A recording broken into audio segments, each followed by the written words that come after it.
Welcome back. In this lesson, we're going to be talking about the y-intercept of a line. The last couple lessons, we talked about slope, where we were finding the change in y over the change in x.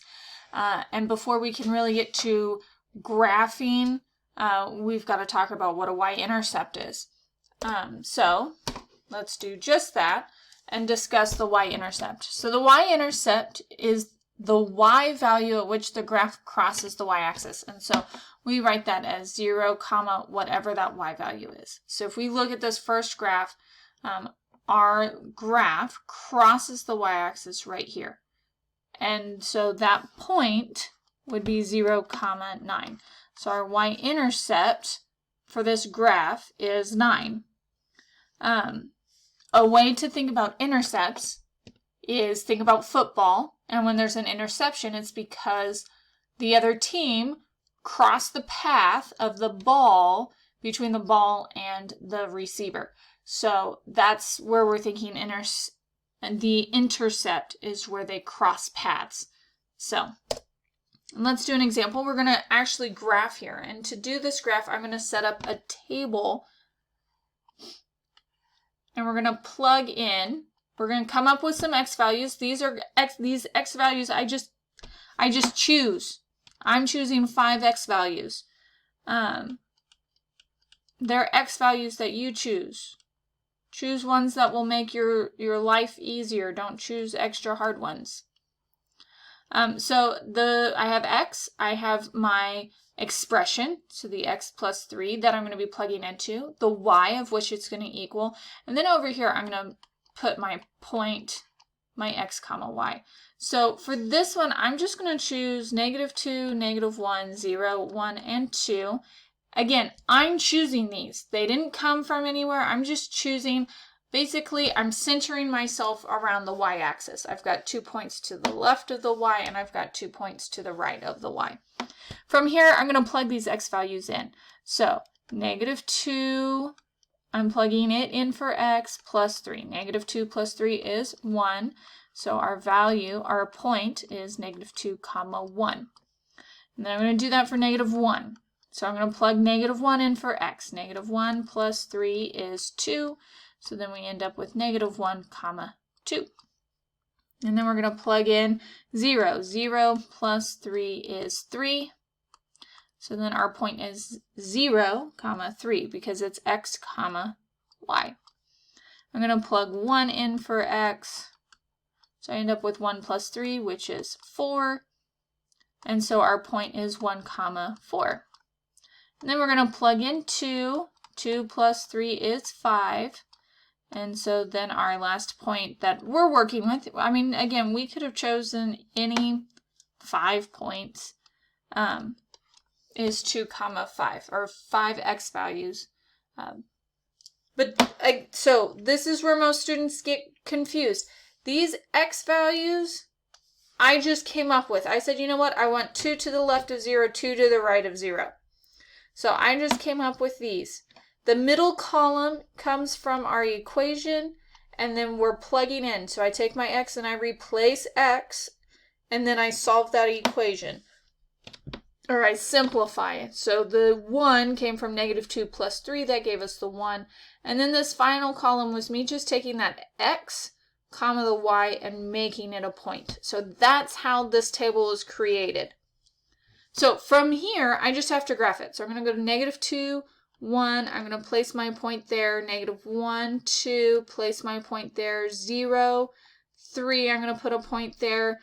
1, 4. There's a point, and then 2, 5. There's my point. And then from there, I'm going to draw my line. All right, so I've now drawn my line. I didn't make you guys deal with me trying to draw that on camera because we all know how great my straight lines are on camera. From here, what is the y-intercept of the graph of the equation? So that's the next part that we've got. So I've got 2 places I can actually look for this y-intercept. We know from our last slide that the y-intercept is whatever is 0, comma, and then the y value. So I can look at both my graph, where I have my y-intercept, and here it is, or I can look at my table and look at where x is 0. And so I get the y-intercept of 0, 3. That would be the point if it's asking for the point, or if it just says the y-intercept is 3.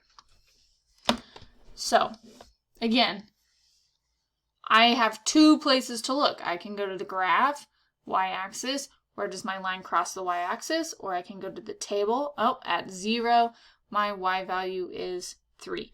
And so those are the 2 places we can look in order to figure this out. Okay, next example. So for each graph of the equation, we want to find the y-intercept. So we're going to write it in 2 ways.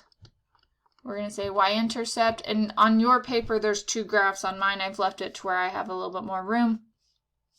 Y-intercept, and then I'm also going to do the point, which is 0, comma.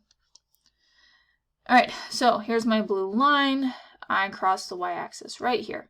So that's between -6 and -8, which means that's -7. So my y-intercept is -7, or 0, -7. So if you already have the graph, that's honestly, that is all that it is. Where does the line cross the y-axis? And in this case, right here at -7. Now, if we have to make the graph, then we're going to, again, I'm going to make that lovely table. So I'm going to pause it and at least have the table here. Okay, so I've now created the table, and I did that just so to make it easier. You didn't have to sit there and wait for me to create the table. Again, these x values are just x values I'm creating. So I'm going to start, in this case, I'm going to start with -1, 0, 1, 2, and then 3.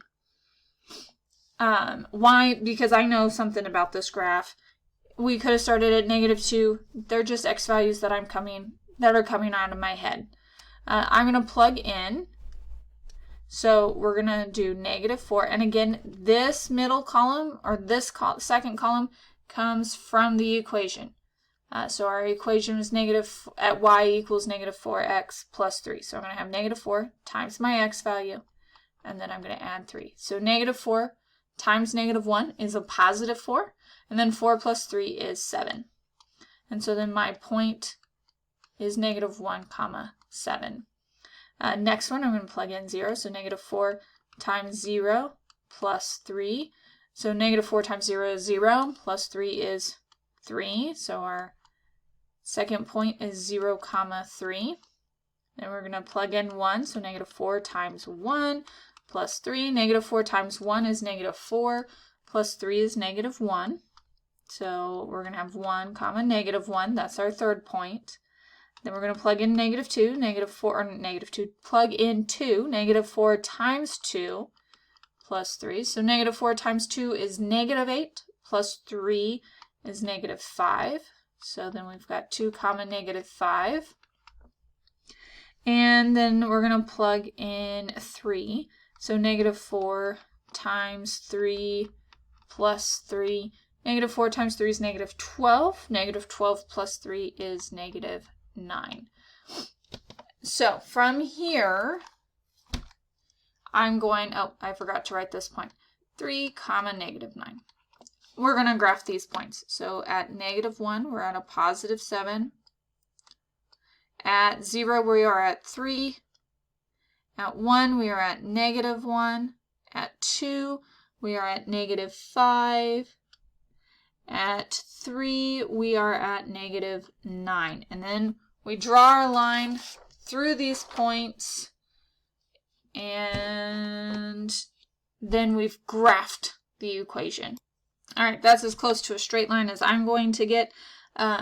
You are welcome to use any type of straight edge, whether that's a ruler, whether that's the edge of a book. That'll help you if you're having to graph on paper and pencil. And I know right now you may not be doing a lot of that, but like in high school, you will be. So keep that in mind. Now, we need to find the y-intercept. And again, this is one of those because we had to find the table. We can go to the table where x is 0, or we can go to the graph itself. And I know mine didn't draw very well. Our point is right here at 3. Ignore the fact that I actually went through at 4. But our point is 0, 3. And so our Y-intercept